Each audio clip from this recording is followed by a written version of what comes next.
सुना था तुम परम ज्ञानी हो बुद्ध। जान के आश्चर्य हुआ कि कांटा तुम्हें भी चुभता है।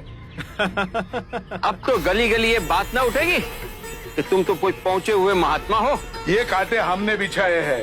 इस गांव में तुम्हारा स्वागत नहीं। हर दिन अनाज भिक्षा में मांग कर ले जाते हैं। चलो चलो, दूसरे गांव का रास्ता लो। मेरा आप लोगों से अनुरोध है कि मुझे अपने गांव में भिक्षाटन करने दें।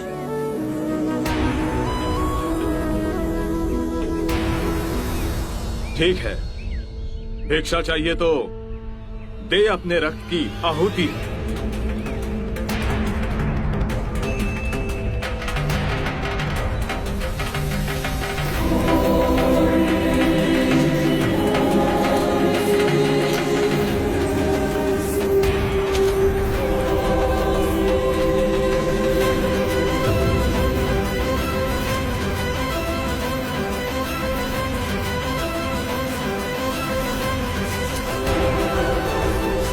सुमित, रास्ता बुहारा तो इस गांव से तेरा दाना पानी उड़ जाएगा।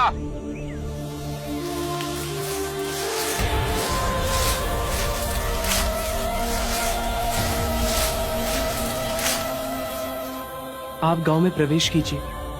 इन मुट्ठी भर लोगों से कई अधिक लोग आपको भिक्षा देने के लिए आतुर हैं।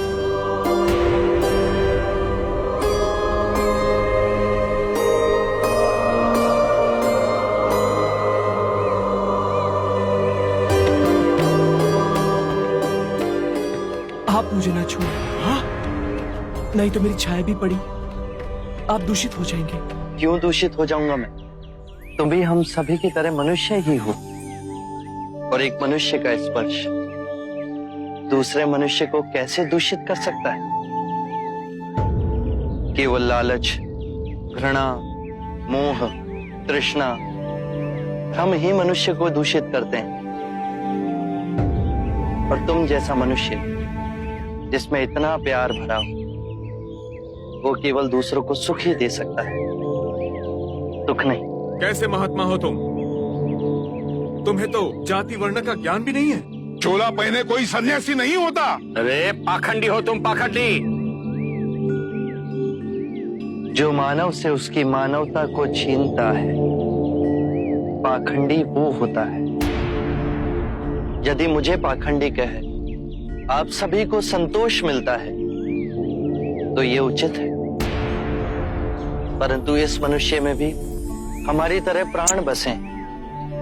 इसे नीचा कहे, इसका तिरस्कार करना सबसे बड़ा पाखंड है। यदि जानते नहीं हो तो मैं बता दूं, ये धर्मशास्त्र है।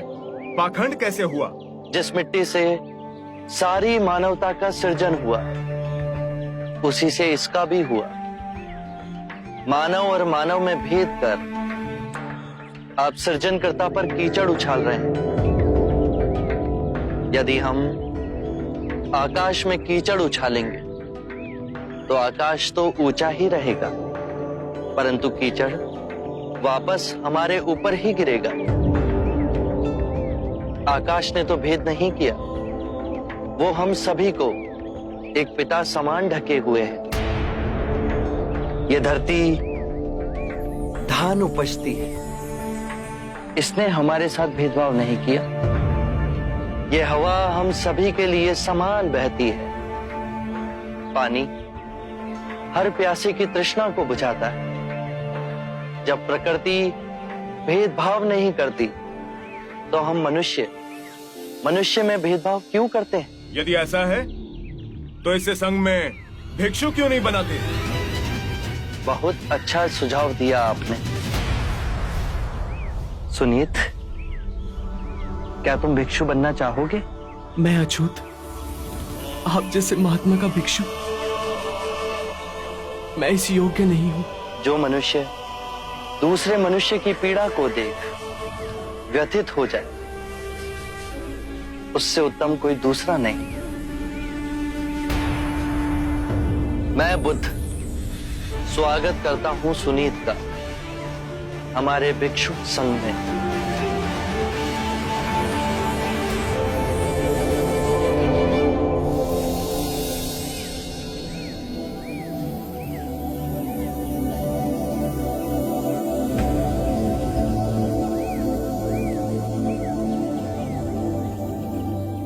सारा जीवन किसी ने दया के दो शब्द ना कहे मुझसे, और आज इतनी करुणा बरसी है। पहली बार ऐसा लग रहा है कि मैं भी मनुष्य हूं, पर जो मैं कर रहा हूं यह अधर्म तो नहीं? जो अधर्म आज तक हुआ वो अब नहीं होगा। हर मनुष्य में चेतना का द्वार है, बस उसे ही अपनी संभावना को पाना है,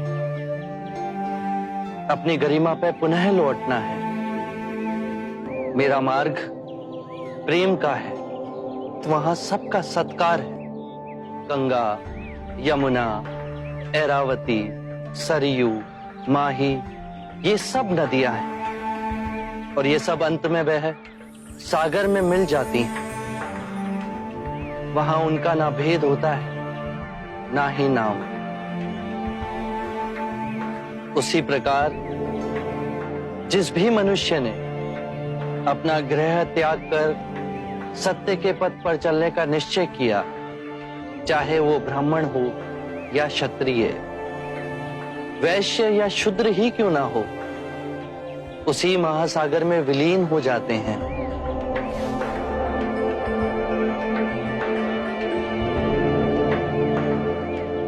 हर मनुष्य के अश्रुओं में नमक होता है, उसके लहू का रंग लाल होता है।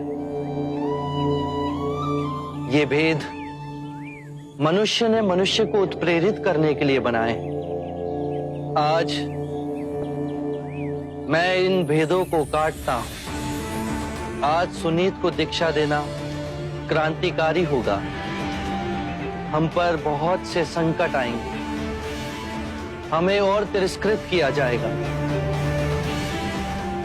पर सत्य आने वाली आंधी के सामने अडिग रहेगा।